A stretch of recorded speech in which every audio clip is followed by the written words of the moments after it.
بسم اللہ الرحمن الرحیم الحمد للہ الذی اعلی معالم العلم واعلامہ واظہر شعائر الشرع واحکامہ۔ تمام تعریفیں اس اللہ تعالیٰ کے لیے ہیں جس نے علم کے نشانات کو اور اس کے جھنڈوں کو بلند کیا۔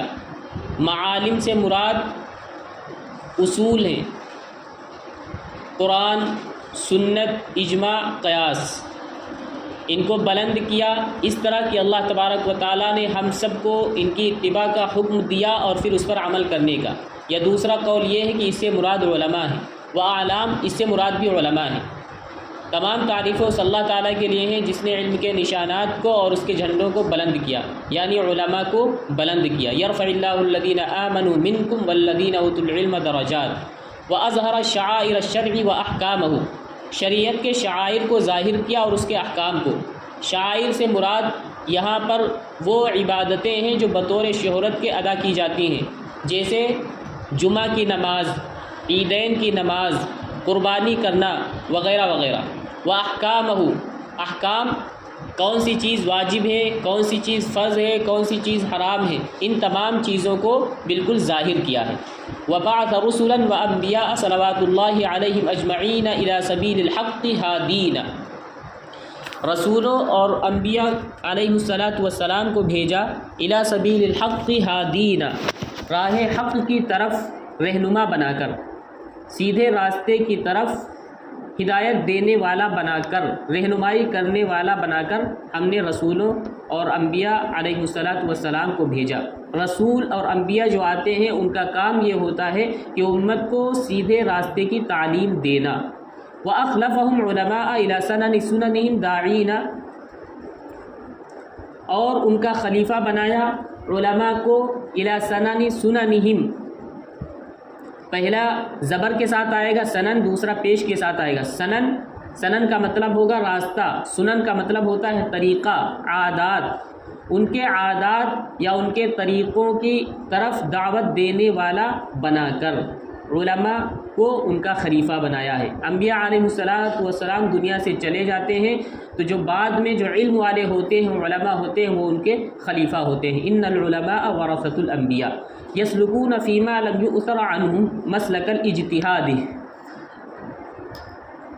وہ چلتے ہیں، یسلکون سلک یسلکو، چلتے ہیں، فیما ان مسائل کے اندر، لم یؤثر ای لم ینقل، جو منقول نہیں ہے انبیاء سے مسائل، مسلک الاجتہادی، اجتہاد کے راستے پر چلتے ہیں، یعنی وہ راہ اجتہاد اختیار کرتے ہیں ان مسائل کے اندر جو انبیاء سے منقول نہیں ہیں۔ مسترشدین منہ فی ذالک، اس سلسلے میں وہ اللہ تبارک و تعالیٰ سے رشد و ہدایت طلب کرتے ہیں۔ وہو ولی الارشاد، اور وہی ہدایت کا مالک ہے۔ وخص اوائل المستنبطین بالتوفیق حتی وضعوا مسائل من کل جلی و دقیق۔ اللہ تبارک و تعالیٰ نے خاص کیا ہے اول متقدمین مجتہدین کو بالتوفیق، اپنی توفیق کے ساتھ، حتی وضعوا یہاں تک کہ ان لوگوں نے ہر طرح کے، ہر قسم کے جلی اور دقیق مسائل کو وضع کر دیا۔ اول سے مراد اول اجتہاد کرنے والے کون تھے؟ امام اعظم ابو حنیفہ اور صاحبین وغیرہ، یہ سب سے پہلے مسائل کے اندر اجتہاد کرنے والے ہیں۔ تو ان لوگوں نے تمام مسائل کے اندر اجتہاد کیا، استنباط کیا، قرآن و حدیث سے مسائل کو نکالا، حتی وضعوا، اور ہر قسم کے مسائل کو مدون کر دیا، لکھ دیا، استنباط کر لیا، ہر قسم کے جلی، دقیق، ظاہر، خلاف ظاہر، قیاسی مسائل کا بھی استنباط کیا، استحسانی مسائل کا بھی استنباط کیا۔ غیر ان الحوادث متعاقبۃ الوقوع والنوازل یضیق عنها نطاق الموضوع۔ حوادث اور واقعات، حوادث والنوازل واقعات، حوادث اور واقعات، حوادث کا ترجمہ نئے نئے مسائل، نئے نئے مسائل اور واقعات پے در پہ واقع ہوتے رہتے ہیں۔ یضیق عنہا نطاق الموضوع، جن کو کسی موضوع کی گرفت میں لینا دشوار ہے۔ یہ گویا کہ ایک سوال مقدر کا جواب ہے۔ سوال یہ ہے کہ جب پہلے والے جو مجتہدین تھے ان لوگوں نے ہر طرح کے جب مسائل کو وضع کر دیا ہے، مدون کر دیا ہے، تو اب مزید ان مسائل کو استنباط کرنے کی ضرورت کیوں پیش آ رہی ہے، یا ان مسائل کو لکھنے کی ضرورت کیوں پیش آ رہی ہے؟ بلکہ صاحب ہدایہ کے اوپر خود یہ اعتراض ہے کہ جب ہر قسم کے مسائل لکھ دیے گئے ہیں تو آپ نے یہ جو ہدایہ اپنی لکھی ہے اس کی ضرورت کیوں پیش آئی؟ تو اس کا جواب یہ دیا جا رہا ہے کہ دیکھیے ان لوگوں نے تمام مسائل کا استنباط، تمام مسائل کو مدون تو کر دیا ہے، لیکن روزانہ نئے نئے مسائل اور نئے نئے واقعات پیش آتے رہتے ہیں جن کے جوابات متقدمین کے جو جوابات ہیں، یہ نئے نئے پیش آمدہ جو مسائل ہیں ان کے لیے کافی نہیں ہیں، یعنی ان مسائل کا جواب متقدمین کے جوابات کے اندر مل نہیں پا رہا ہے، اس لیے نئے نئے جو مسائل ہیں اس کے اندر استنباط اور اجتہاد کرنے کی ضرورت پیش آئی، یا نئی نئی کتابیں لکھنے کی ضرورت پیش آئی۔ واقتناص الشوارد بالاقتباس من الموارد، وحشی جانوروں کا شکار کرنا، بالاقتباس من الموارد، اقتناص کہتے ہیں شکار کرنا، شوارد کہتے ہیں وحشی جانور، بالاقتباس اخذ کرنا، موارد اصولوں سے مسائل کا اخذ کرنا وحشی جانوروں کے شکار کے مانند ہے، یعنی جو نئے پیش آمدہ مسائل ہیں ان کے جوابات کو قیاس کرنا یا متقدمین کے جوابات سے ان کے جوابات کو حل کرنا بہت مشکل کام ہے، اتنا مشکل ہے جتنا کہ وحشی جانوروں کو شکار کرنا، وحشی جانوروں کا شکار کرنے کی طرح ہے اصولوں سے مسائل کا اخذ کرنا۔ والاعتبار بالامثال من صنعة الرجال وبالوقوف على المآخذ يعز عليها بالنواجذ، اور مثالوں پر قیاس کرنا مردوں کا کام ہے۔ والاعتبار بالامثال، مثالوں پر قیاس کرنا مردوں کا کام ہے۔ وبالوقوف على المآخذ يعز عليها بالنواجذ، اور مآخذ پر مطلع، یہ مثالوں کے اوپر قیاس کب کیا جا سکتا ہے؟ جب کوئی انسان اصولوں کے مآخذ کے اوپر مطلع ہوگا، قرآن و حدیث کے بارے میں اس کو اچھا علم ہوگا، تبھی وہ مسائل کا استنباط کر سکتا ہے یا نئے نئے پیش آمدہ مسائل کے جوابات کو حل کر سکتا ہے۔ آج جو مسائل پیش آئے، پہلے زمانے میں جو مسائل پیش آئے تھے ان کے اوپر قیاس اسی وقت کر سکتا ہے جب قرآن و حدیث سے اچھی واقفیت حاصل ہو، اسی لیے کہا مثالوں پر قیاس کرنا مردوں کا کام ہے، یعنی جو علم والے ہیں ان کا کام ہے۔ وبالوقوف علی المآخذ یعز علیہا بالنواجذ، اور ان مآخذ پر مطلع ہونا جن کو دانتوں سے پکڑا جاتا ہے، مضبوطی سے جن کو پکڑا جاتا ہے، یعنی ان وہ مآخذ اچھی طرح سے ان کو محفوظ ہیں، ان کی اچھی پکڑ ہوتی ہے اس پر، تو وہی لوگ مثالوں پر قیاس کر سکتے ہیں، مسائل کے اندر استنباط اور قیاس کر سکتے ہیں، حکم کو معلوم کر سکتے ہیں۔ وقد جرى علی الوعد فی مبدأ بدایۃ المبتدی، اب یہاں سے صاحب ہدایہ اپنی ہدایہ کی تالیف کے بارے میں لکھ رہے ہیں، اس کا مقصد کیا ہوا، کیوں ضرورت پیش آئی، دیکھیں۔ وقد جرى علی الوعد فی مبدأ بدایۃ المبتدی، بدایۃ المبتدی کے شروع میں مجھ سے یہ وعدہ ہو چکا ہے، ان اشرحها بتوفیق اللہ تعالی شرحا، کہ میں اس کی اللہ تبارک و تعالی کی توفیق سے ایسی شرح لکھوں گا، ارسمہ بکفایۃ المنتہی، جس کا میں نام رکھوں گا کفایۃ المنتہی۔ فشرعت فیہ، پھر میں نے اس کام کو شروع کر دیا، یعنی میری جو کتاب تھی بدایۃ المبتدی وہ تو مکمل ہو گئی، اب جو دوسری کتاب ہے اس کی شرح میں لکھ رہا ہوں کفایۃ المنتہی، اس کام کا ہم نے آغاز کر دیا۔ والوعد یصوغ بعض المصاغی، والوعد یصوغ بعض المصاغی، وعدے کے اندر گنجائش ہوتی ہے، کچھ نہ کچھ گنجائش ہوتی ہے۔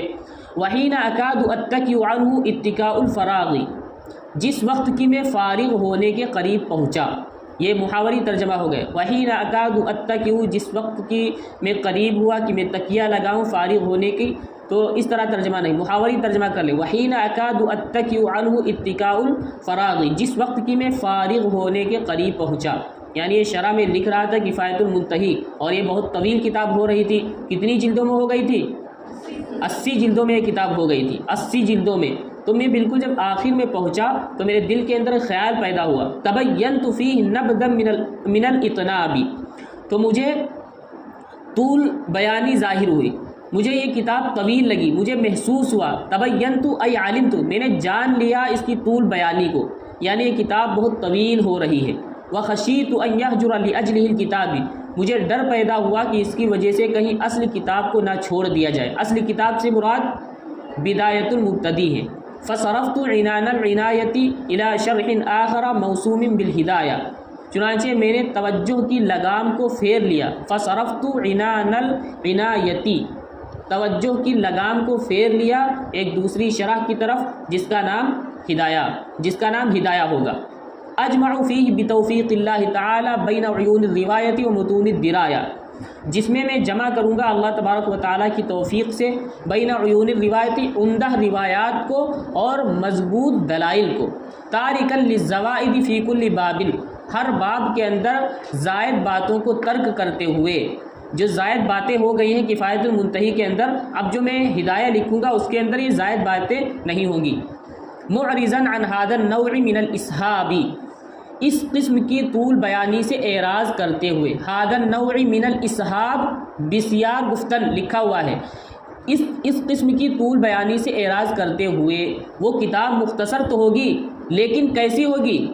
دیکھیے، مع ما انہ یشتمل علی اصول، باوجود کہ وہ ایسے اصولوں پر مشتمل ہوگی، ینصحب علیہا فصول، جس پر فصلیں متفرع ہوں گی، واسأل اللہ تبارک و تعالی ان یوفقنی لاتمامها، میں اللہ تبارک و تعالی سے درخواست کرتا ہوں کہ اللہ تبارک و تعالی مجھے اس کے مکمل کرنے کی توفیق بخشے، ویختم لی بالسعادۃ بعد اختتامها، اور اس کے اختتام کے بعد میرا خاتمہ بالخیر ہو۔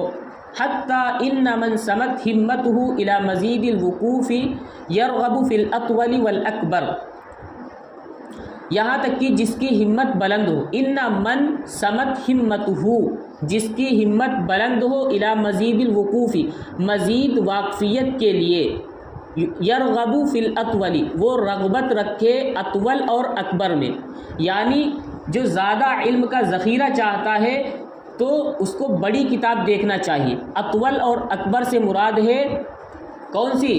کفایت المنتہی، جو کہ 80 جلدوں میں ہے، تو یہ دیکھنا چاہیے۔ لیکن جس کے پاس ٹائم نہ ہو، وقت بہت کم ہو، ومن اعجلہ الوقت عنہ یقتصر علی الاقصر والاصغر، اور جس کو تنگی وقت ہو، یقتصر تو وہ اکتفا کرے اقصر اور اصغر پر، چھوٹی کتاب پر، اس سے مراد ہدایہ ہے۔ جس کے پاس ٹائم زیادہ ہو، وہ چاہتا ہو کہ خوب زیادہ اس کو علم ہو جائے، معلومات کے اندر اضافہ ہو جائے، تو اس کو کفایت المنتہی پڑھنا چاہیے، اور جس کے پاس ٹائم کم ہو تو اس کو ہدایہ پڑھ لینا چاہیے۔ ہدایہ کتنی جلدوں میں ہے؟ 4 جلدوں میں ہے۔ وَلِلنَّاسِ فِيمَا يَعْشِقُونَ مَذَاهِبُ، لوگوں کی پسند مختلف ہوتی ہیں۔ وَلِلنَّاسِ فِيمَا يَعْشِقُونَ مَذَاهِبُ، لوگوں کی پسند مختلف ہوتی ہیں۔ کوئی اس کا ترجمہ یہی کر لیں گے، وَلِلنَّاسِ فِيمَا يَعْشِقُونَ مَذَاهِبُ، لوگوں کی پسند مختلف ہوتی ہیں۔ کوئی طویل کتاب پڑھنا پسند کرتا ہے، کوئی مختصر کتاب پڑھنا پسند کرتا ہے۔ وَالْفَنُّ خَيْرٌ كُلُّهُ، اور فن فقہ کل کا کل خیر ہے۔ والفن خیر کلہ، اور فن فقہ کل کا کل خیر ہے۔ ثم سألنی بعض اخوانی ان املی علیہم المجموع الثانی،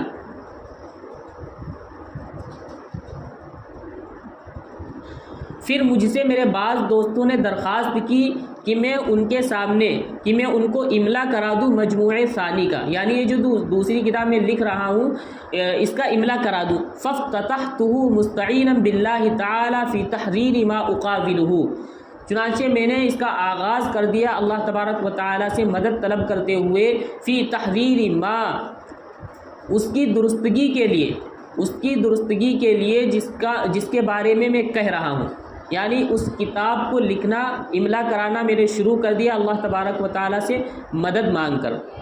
متضرعا الیہ فی التیسیر لما احاولہ، عاجزانہ درخواست کرتے ہوئے اس کی آسانی کے لیے جس کا میں ارادہ کر چکا ہوں، جس کو میں چاہتا ہوں۔ انہ المیسر لکل عسیر، یقیناً وہ ہر مشکل کو آسان کرنے والا ہے۔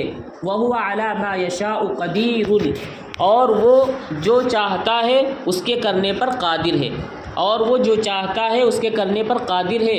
وبالاجابت جدیر، اور درخواست کو قبول کرنے کے وہ لائق ہے۔ وبالاجابت جدیر، درخواست کو قبول کرنے کے لائق ہے۔